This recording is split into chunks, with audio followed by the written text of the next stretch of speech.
Welcome to the Momentum Ministry Partners podcast. This podcast is designed to provide momentum in our God-given roles of leadership as we partner together to equip today's Christian leaders for tomorrow's opportunities. Whether you're a pastor, youth leader, ministry volunteer, parent, or student, we want to be your go-to and most trusted resource for equipping and encouragement when it comes to your ministry and leadership influence. Thanks for tuning in, and we hope you enjoy this episode.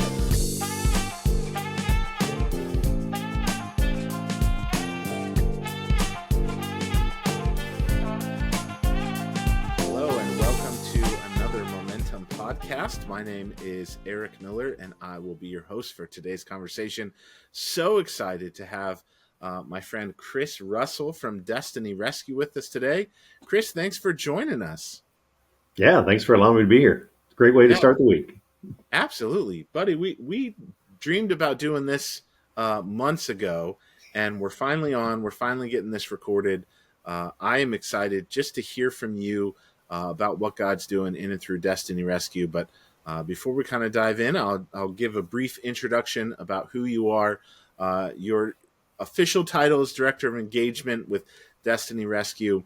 And Chris, I understand you've been a pastor in the past, and I'd love just to kind of hear your heartbeat and how you got connected with Destiny Rescue and how long you've been on staff. So tell us a little bit about yourself and just how you even got involved with Destiny Rescue, which if you don't know, you're going to get to know, but this is an amazing organization that's doing really cool things with human trafficking across the globe. So Chris, share a little bit about yourself.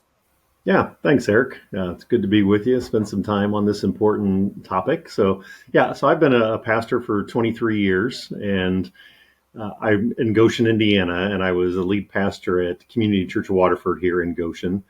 And back in 2015, I brought Destiny Rescue in to share with our church family. And it was just an absolute game changer for us. Like, it lit a fire in our people of knowing, like, obviously this is a hot topic right now, hot button topic right now.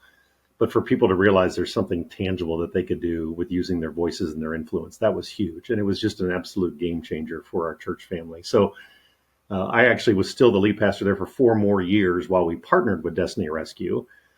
During that time in 2017, I was asked to join the U.S. board to be a pastor on the U.S. board. And then in 2019, we felt that God was calling us away from CCW. And it was one of those things, definitely one of those God things, because nothing made sense from a worldly human standpoint. We just knew in September of 2018 that we were not supposed to be there anymore. And we had nothing lined up when we announced that we were going to be leaving at the end of the year. Wow. But, we for years have been teaching people about walking by faith, and we got to lead by example on that. And that's what we shared with them, was that, we don't know what's next for sure. We just know we've prayed about it and asked God for discernment on it. And he's made it clear that our time is up. So we're going to be obedient, and we're going to follow that, even though we have no idea what direction that's heading. But then, I had several ministries that reached out to ask me, what I was looking for next, and Destiny Rescue was one of them. And, Eric, our wives sometimes are a little more perceptive than us guys. It happens, she won't watch this recording, hopefully. So, I don't want her, but I went to meet with Kirk, who was the CEO of Destiny Rescue at the time, just to catch up on life and share what was going on. And halfway through the conversation, he says, "Hey, I would love to have a conversation about you joining our team." And I was not expecting that at all. I called my wife on the way home. She's like, "Yeah, I kind of figured that was going to happen." I'm like, "Well, thanks for the heads up, dear." So really, from the week we announced that we were leaving CCW till we announced that I was going to get to stay in the area and work for this ministry that the church has grown to love so dearly, probably was about 7 weeks. So it was really great to be able to stay connected. We left the church for about 1.5 years so the new leadership could get their feet under them. And then we just felt like God called us back there just to be a part of the community again. So we've been back for the last 4 years or so. So I joined staff at the beginning of 2019. So it's been about 5.5 years that I've been in this role, but been connected with them for probably about 9.5 years as a partnering church as well. That's so cool. That's a really cool story. It's so funny too, like what you were saying about your wife. I say all the time, the voice of the Holy Spirit often sounds a lot like my wife. Oh Agreed. man, that's very fun. So, Chris, kind of let's hop into that because, like, our audience for this podcast this season with Momentum, we're really trying to focus on the ministry professionals, these pastors, these Yep. people that are in the trenches of the church, and are looking maybe some of them for an opportunity like what you're talking about. And so, kind of fill us in. Like, what does your job title look like? What does your role mean? What would be a win for you with Destiny Rescue? But also, how can churches partner together? And then kind of give us what does that look like? What can be expected in a partnership with Destiny Rescue if you're a local church pastor? Okay. Well, you gave me about 18 different things there, so I'm going to go and you just There tell me you which go. ones I missed. All right. You're good. I will. So yeah, so I currently serve as the director of engagement, and really what that means is I get to help people figure out what their best yes looks like. One of the things that I loved that was a reason why I brought Destiny Rescue into our church family was that it wasn't a what I would say when I look at missionary connections, they're either transactional or they're transformational. Now, there's many missions that churches get behind where really it's just a financial transaction, like missions that are coming to them and they really are saying, "Hey, would your missions team put us on your budget for the year?" And there's an aspect of that because obviously what we do and to fund the rescue of kids takes money. But the bigger picture is we want a partnership with these church families. We want to be able to pour into these church families. We want to ignite their faith, and then we want to empower them to use their voices and their influence to set kids free. And that's the fun part for me, is helping individuals and churches figure out what their best yes looks like. So as director of engagement, I'm one of our primary speakers. So I spend about half of my Sundays traveling the country doing what we call rescue Sundays at churches. And really, Eric, it's three things. It's let's raise awareness on the issue, let's connect people to God's heart, and then let's figure out and discern what this church's best yes is in the fight moving forward. And so that's my joy is like as a pastor, obviously I have a huge heart for the church. And now I get to come alongside pastors and help them to equip and empower their church families to engage in this fight. I mean, this is the fastest growing criminal activity in the world. And, Psalm 82:4 says the rescue the weak and the needy, deliver them from the hands of the wicked. That's our marching orders. And the church doesn't get to stick its head in the sand on this. This is too important of an issue. So we believe that God is raising up an army and he is using his kids in amazing ways to set kids free. And my motto is you can rescue kids, I can help. Yeah, I love that. So for those church Sundays, the Rescue Sunday, is that what you called it? Yes. What does that look like if a church is going to have you in and do that? Kind of Mhm. like, what does that mean? What would be next steps for them in that process? So we also have a toolkit. So a church can decide if they want to have one of our speakers come and do the message time. And then we'd love to see the whole, the service obviously wrapped around that, which, you get into worship songs and stuff. There's so much stuff about, because the beauty of this, Eric, is it's a reminder too for the church family that all of us have a rescue story. Anybody who's placed their faith in Jesus has a rescue story. So it's a time to remember and celebrate and be thankful for that. But it's also this bigger idea that, like you mentioned earlier, like, when we were praying beforehand about how God takes broken, messed up, imperfect people like you and me, and he invites us to join him on his rescue mission. And that's what it is. I mean, through scripture, that's what it's all about, is a rescue mission. You go back to the first book of the Bible in Genesis 1 and Adam and Eve, and they chose their way over God's way, which is the easiest definition of sin that I know. And the results of that were devastating. Brokenness with God, with each other, with creation. And God wasn't okay with the idea of being eternally separated from his kids. So he launched the ultimate rescue story. And when you start reading scripture through that lens, it changes everything. When you start looking at Joseph as the first story of, case of human trafficking, and then all of a sudden, all the slaves in Egypt, and you start seeing everything through a different lens and recognize that at his core, our God is a rescuer, and he passes that trait onto his kids. And that's what we want to be about, is empowering the church to do that. Because yes, there's an aspect of like, yes, the church, the missions budget, whatever it is, like, yeah, we want that to be engaged as well. But I want to light a fire in your people. I want your people to leave that day going, you know what?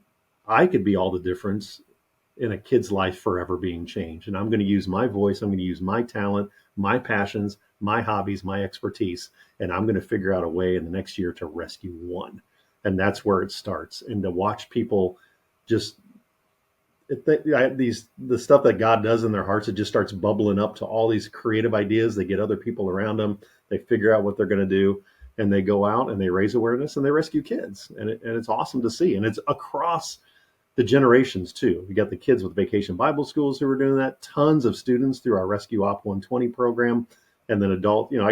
I go speak at retirement homes, and you get the ladies in the knitting group are going, all right, what are we going to do this year to, figure out what are we going to do to rescue a kid? And so I love that for the church, that it really spans all the ages. Everybody can buy into this.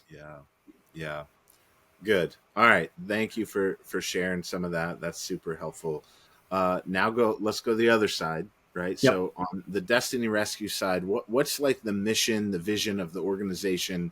How does this work on the flip side, on the Destiny Rescue side? Like what's Sure. the goal? What's a win? How does the funding go out and support the rescuing of people who are stuck in human trafficking? Sure. So our founder, Tony Kerwin, when he was on vacation in the late 90s in Southeast Asia, he overheard a conversation that turned out to be a trafficker offering a young child to another tourist for a couple $100 to do whatever they wanted with that kid. And his prayer became, God, have mercy on these kids. But those of us who've been walking with God for a while know he doesn't let you off the hook that easy sometimes. So God began to stir inside of Tony and his wife. And eventually that prayer changed from God have mercy on these kids to God have mercy on us if we don't do something to help these kids. Electrician by trade, sold his stuff, 2001, moved to Southeast Asia where it's the worst. They estimated of the 1 million plus kids being sex trafficked on the planet, over 60% is in Southeast Asia.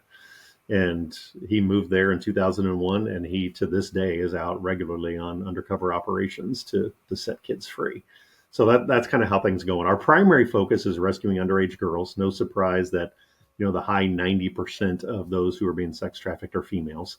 So our primary focus is underage girls. But in the process of that, we're taking everybody that we can. In fact, last year, we actually had double digits on guys. Typically, males, it's 3 to 4%. Last year, we had 10% of our rescues were males. And last year alone, we've grown so fast. Last year alone, across 14 countries, we were able to rescue 3,352 individuals out of trafficking situations. Crazy. Our average age is a 15-year-old girl. Our youngest rescues are 2 8-month-olds.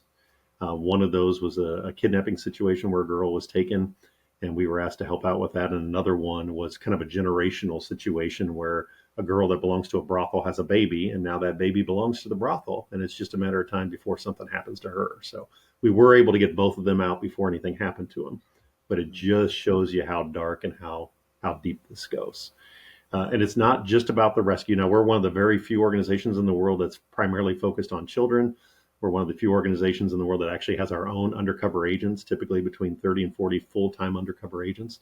Because there's a lot of anti-trafficking groups out there that have good hearts for stuff. They're gathering intel, but they're handing it over to local authorities, and local authorities are getting paid off to look the other way. So there's not the follow-up after that.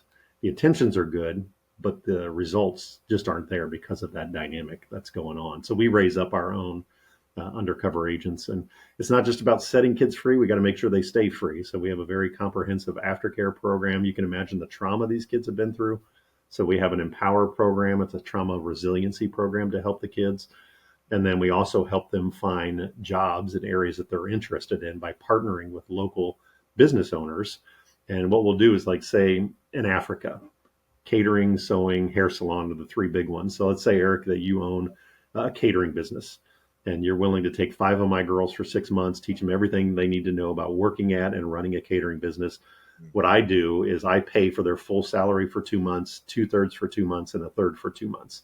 So it's a great win-win situation. At the end of 6 months, you know what you've got. If you've got an opening, you hire some of the girls, and if not, they're ready to go and get a job that's going to keep themselves and their family and loved ones safe for the long haul. So it is a holistic ministry.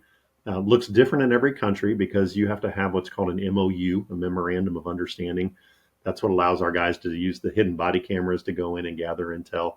But every country is different in how that's set up and how the aftercare is set up. So there's some countries like The Philippines, that have a really strong aftercare program that we help with the rescue, and then they go into government care. If we can do a reunification with family, we do that. But the sad reality is about 40% of people that are trafficked, it starts with a family member. So we have to do our homework on that before we reunite with them. Or it could be that they come into our care for that aftercare component and that discipleship program as well. Because we're a Christian organization that drives all of us. That is the main thing that drives us. So we do have, our goal is to be able to present the gospel to at least 80% of those who come into our care. Some of that is, obviously you'd love it to be 100%, but the reality is when you're working in other countries, there's different dynamics at play of what you can and can't do. So our goal is to be able to present the gospel to at least 80% of those that come into our care. So that's kind of the 30,000 foot view. But I would say a couple numbers just for people aware of how big of an issue. Again, I mentioned earlier, fastest growing criminal activity in the world, makes over $150 billion a year. Sex trafficking, we estimate, is about 99 billion of that. And we know right now there's well over 1 million kids being sex trafficked on this planet. And it's just not okay. And we've got to be a part of this. Wow. Those are horrific stats and staggering for sure. Now, Chris, in last season, we had on Jamie Blair with Rahab Ministries. My wife recently started working with Rahab, which is a local here in Ohio sex trafficking organization. So kind of from your end, you're in Indiana, but obviously Destiny Rescues worldwide and international. Kind of Sure. Speak into, because I think sometimes, if we're just honest, I want to be honest, I think there are times where as pastors, as Christians, as leaders, we hear those stats and we're like, wow, that's crazy. I'm glad that's not going on here. And when you stop and think, like, it is. It is going on here. And you can do something about it. So speak into that mindset. Like, what are some of maybe the misconceptions that people have about human trafficking that tugged on your heart, even for you to get involved? Yeah, so it happens everywhere. It happens in every country on the planet. It happens in every state here in the U.S. So we can't stick our heads in the sand on that either. It looks very different here, Eric, because as much as there's things that we're frustrated about in our country, we have more resources fighting this than any country on the planet, but it's still not even close to being enough. So that MOU I mentioned earlier, that memorandum of understanding that you have to have, the U.S. has not given that to any organization at this point. So we're not allowed to do the undercover investigative work here in the U.S. But we do. I have no doubt that we're still rescuing kids preemptively. So we do that overseas, like between a couple of countries that we're in. There's an open border. Traffickers go to these poor villages and lure the kids over, thinking that they've got these great jobs, or if they've met them on social media, that they've fallen in love with them and want to marry them and give them the life of their dreams. So these kids are crossing this border into this other country, have no idea what's going on. And there are agents, which at our border stations are almost all native female agents.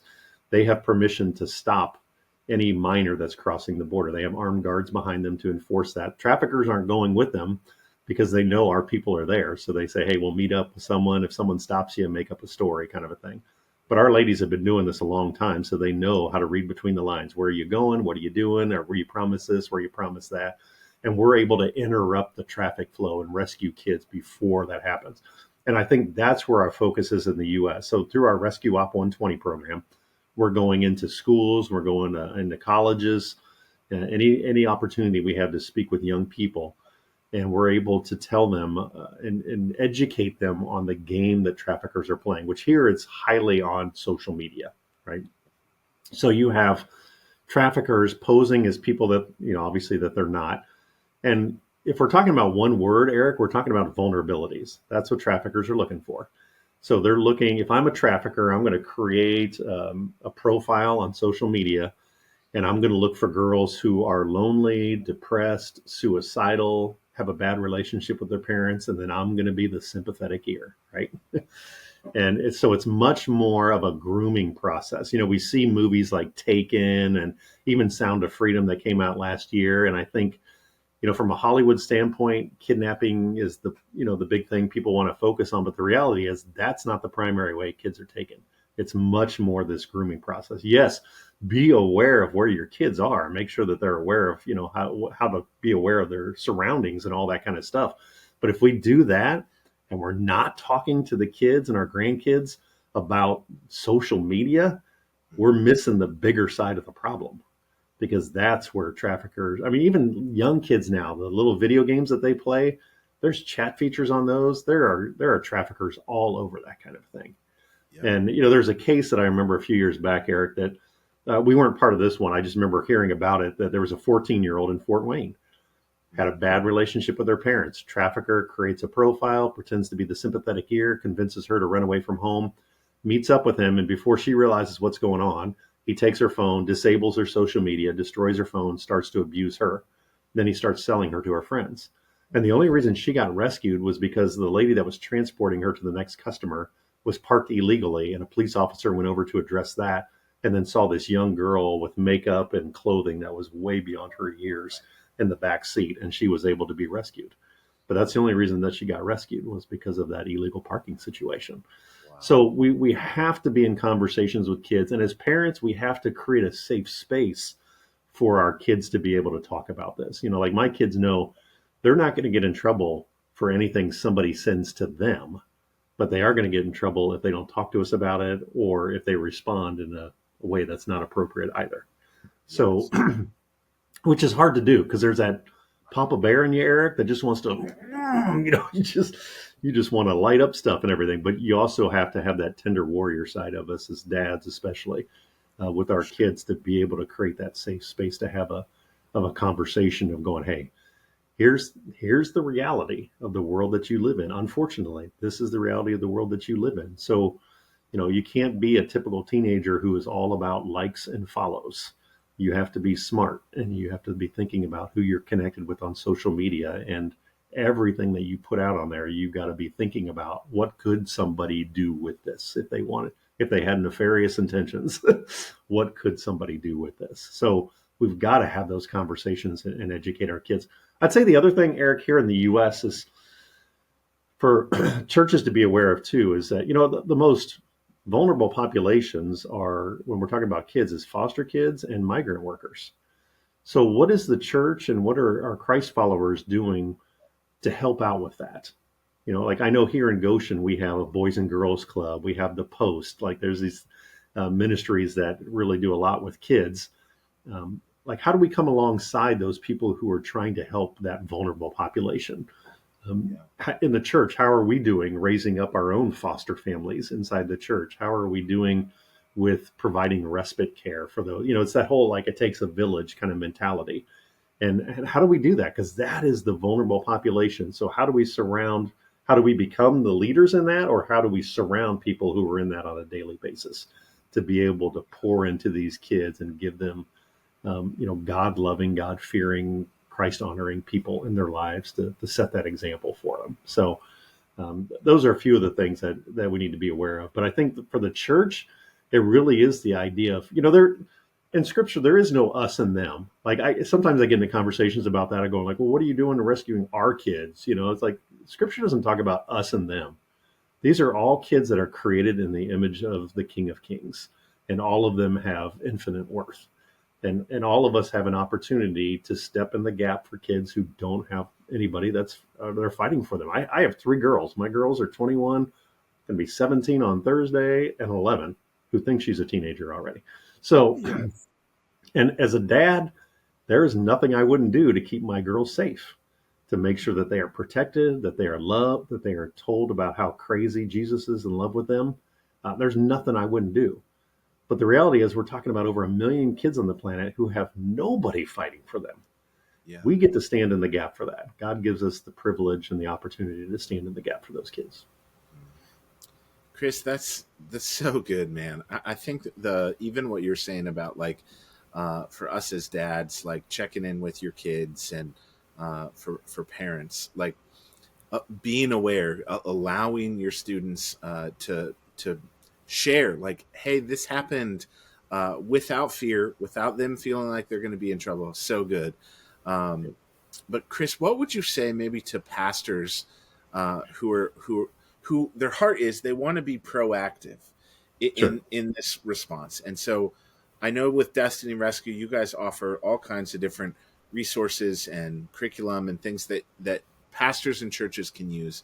Yeah. What are some of those maybe the preventative measures that a church can help put in place for not only people in their church family and their community, but also to have that mindset to unlock and realize like this is still going on in our world, not just here around us, but to the ends of the earth. What would some of those things be that maybe Destiny Rescue would encourage churches to be mindful of and be proactive? Yeah. See, now, Eric, now you're getting into my sweet spot because this is what I There you go. love, man. So, There you like, go. because I really, Eric, I'll just, being honest with you, like, obviously it takes funds to rescue kids. But if I ever get to the place where I feel like a fundraiser, I'm done. That is not life giving to me at all. But if we're talking about lighting God's kids on fire for the passion that he has for these kids, like Yes. that's as good as it gets. And for me, Yeah. what I say is that, when the things that matter the most and are the nearest and dearest to the heart of God become the same things that matter the most and are the nearest and dearest to the heart of his kids, awesome things happen. And this is Yes. something obviously that is very near to the heart of our King. And so for pastors, I love to be able to come alongside them and help them think through what could this look like for your church family? Because over and over again, what I've seen in the last 5.5 years, Eric, as on full-time staff, is that churches and church families respond to this more than anything else that they're invested in, to be honest with you. Like I just pastor after pastor just says like our people respond to this more than anything else that we support as far as missions kind of go. And I think it's not because it's us or me or anything like that. I think there's a burden in God's heart for this issue. And like I Yes. said, it's the hot button issue right now. It's the fastest growing criminal activity in the world. The church has to step up for this. And I think God has his anointing and favor on that. And he is stirring up pastors and people in church families to join this fight. And that's the thing that is so life-giving, I think, for pastors is that this isn't, this isn't to be one more thing on your plate as a pastor. We're not looking to do that at all. But the reality is, if we move forward with this and we start these rescue Sundays and different things that we'll talk about, God is going to stir up some people in your church family, maybe people you didn't even expect, that are going to be like, this is what I've been waiting for. This is the moment that I've been waiting for. This is the issue that I've been waiting for that I want to engage in. And that is a lot of fun to watch, to see that. So, the Rescue Sunday is our kind of our primary starting point. And that can be one of us coming and speaking. We also have a toolkit. I actually have a customized 9-minute video that I made for Charis churches. That's a, hey, welcome to your Charis Church Rescue Sunday. Kind of gives that big picture overview, kind of the expert side of things of like, here's the picture, this is what's going on, and this is how your church can get involved. So the most important voice in the room on a Sunday morning is the pastors, because the reality is our people follow us as we follow after the heart of God. That's just the reality of things. So that's the most important voice at a Rescue Sunday, is for the church family to hear from the pastor. Why is this important? Why do we need to be a part of this? And then to be able to wrap that up with going, this is what the leadership team feels like God is calling our church family to do in this next month or this next year or whatever that looks like.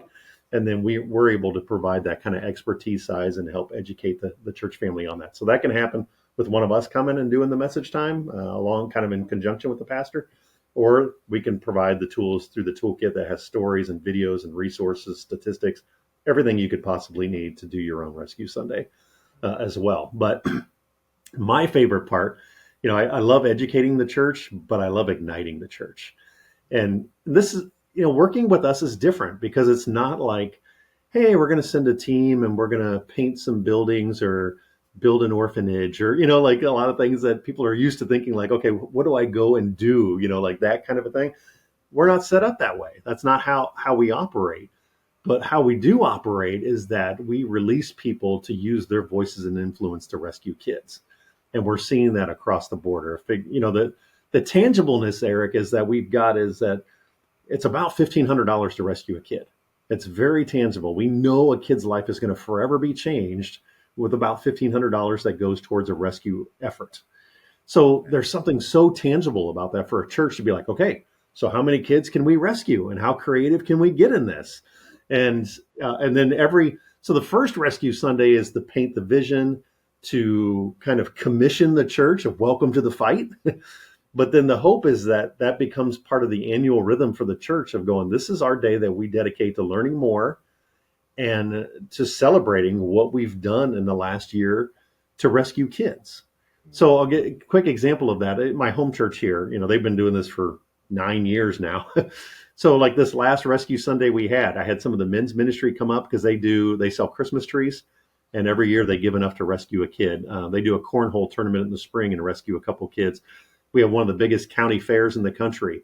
We have a guy that coordinates about 75 volunteers to take slots to either sell tickets or scan tickets. And they get a stipend for that. And they rescued 4 kids this past year, selling tickets and scanning tickets. We have the giant Sale That Saves. That was a giant garage sale. Started off in 2015, one young lady who wanted to rescue one kid. And now it has activated the faith of hundreds of people. It's turned into this gigantic community-wide 4-day event now. We just did year number 8 3 weeks ago. This year alone, we rescued 65. Total, we've rescued 169 kids by selling people's junk. That was the goal, is let's sell people's junk and rescue one kid. And what I love about it is, again, it's the faith activating part, because it started with Jessica, this young lady that was pregnant with her baby girl at the time she's hearing this stuff and thinking, this is the world my baby girl's coming into. We got to do something to change it. And now it takes literally hundreds of people from a number of churches and businesses and organizations in the community to make this happen every year. This year, Eric, we had 9 businesses that sponsored 26 rescues. We had 11 people that just walked in with $1,500 checks this year and said, go get another one. So there's something that just lights a fire in people to know that there's something tangible that we can do to rescue kids. And it's an awesome thing to see that. And we see that with our teenagers. We see that with kids. We see that with the elder. Like, everybody you can rescue kids. We can help. I love it. Chris, thank you for sharing that. And I get excited thinking about what God can do in partnerships in and through these opportunities. And even here, you and I have talked about this before, but I'm with you. I don't ever want to call somebody in there oh, Eric's going to try and sell me on something momentum again. These are resources that are available to God's church. And so if this is of benefit in any way, shape, or form to you and your ministry, man, take advantage of these things. Look into it. These are tools. These are resources that are available to you as paid ministry professionals that would help your church benefit. And some of this, honestly, you and I know as pastors, these resources and tools that you can use in your church, a lot of times trigger and activate people in their faith to begin to grow and own it for themselves and take next steps in their own faith journey, where they're like, this stuff is really going on. I need to be more proactive in knowing what I believe in my own faith and in my own understanding. So, Chris, last question for you is, I'm sure you could tell success stories about Destiny Rescue as the organization, but what are you seeing for the people who've started engaging with this?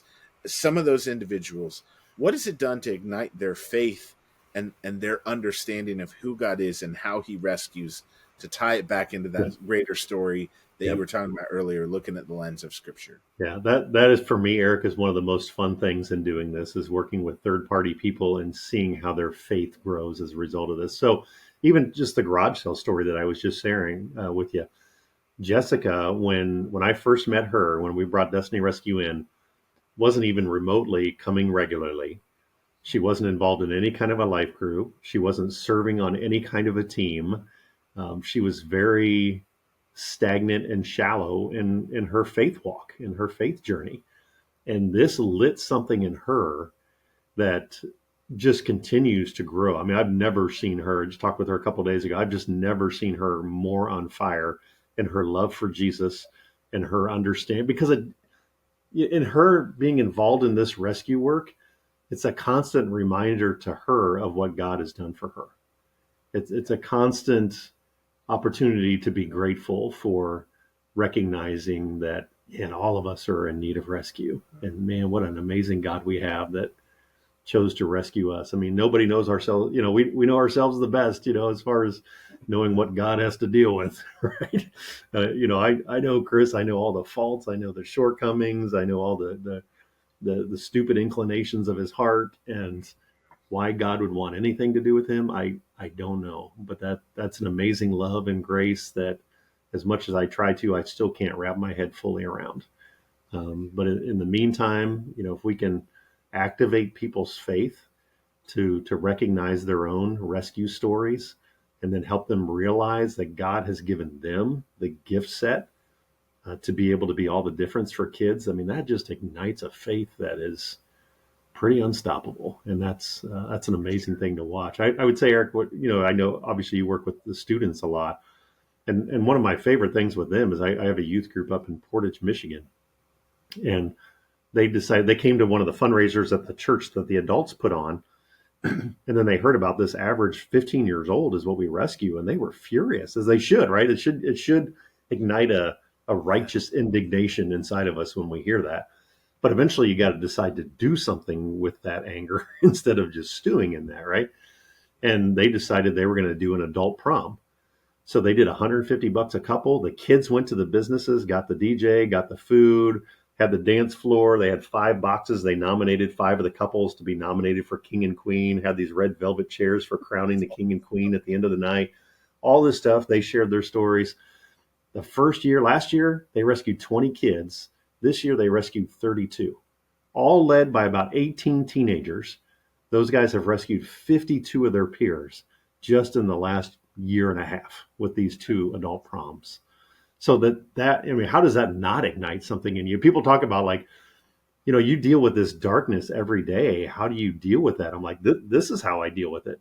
I'm reminded of how God raises up his army, and his kids literally are stepping into this, and they're stepping up, and they're using their gifts and their resources and talents, and they're rescuing kids. And as hard of a topic as this is to talk about, rescuing kids is so much fun, and it's contagious, and it's addictive, because once you get going, you're always thinking all right, let's go get the next one. Let's go get the next one. And I love that. I love how God is raising up his kids to join this fight.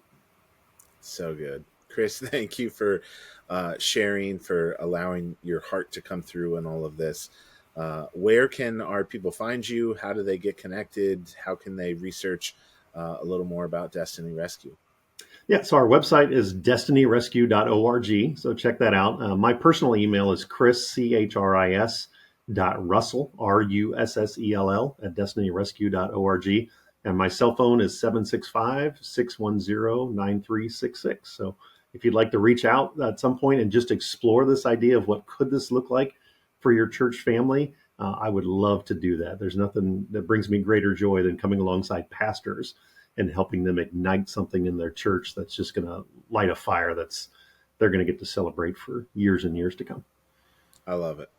Well, buddy, thank you for being a trusted resource, ministry partner of not only Momentum, but of the churches that we're looking to connect with and help them engage in order to ignite that story within them of understanding that we've been rescued and God's calling us to go on that rescue mission as well. I love that narrative. I love that concept. So thank you, Chris, for being a part of today's episode and this conversation. Any final thoughts? Yeah, it was good seeing you, brother. I love working with Charis churches. I've been at 4 of the annual conferences and always get into these amazing conversations. And I just feel like our DNA at Destiny Rescue and the DNA of Charis just really is so in sync. So I'm just excited about that. I've seen a number of churches in Charis already that have, we had one smaller church in Charis just from the conference I was at in July that took some videos and had been sharing it at their church family. He just texted me yesterday. They're up to 24 kids rescued already. And it's just lit this fire that they're so excited about. So they haven't even done a rescue Sunday yet, and they've already rescued 24 kids. So absolutely love that. But I'd love to come alongside pastors and just, People ask me what I do. I just say I get to carry around gasoline and dump it on churches. That's what I get to do. And what an honor it is to come hand in hand in ministry with other pastors that have a similar DNA and a similar love for God and for his precious kids, and get to work together to set a whole bunch of them free. So what a privilege. Thanks for having me, Eric. I appreciate it. Hey, thanks for being here. Thanks for your time. To our audience and our listeners, thank you so much for tuning in to another Momentum Partners podcast. We're excited about this season and how God's going to work in and through each of these episodes in order to help equip and shape you and the church that you get to lead, the ministry, the impact that we get to have. We want to be a trusted partner and a resource for you and all of the things that God's called you to. So thanks for tuning in. We'll see you next time. Thank you for joining us for this episode. We hope you found it to be valuable. And if you did, would you share it with someone else in your network who might enjoy it? Also, would you please go on and subscribe, rate, and review it?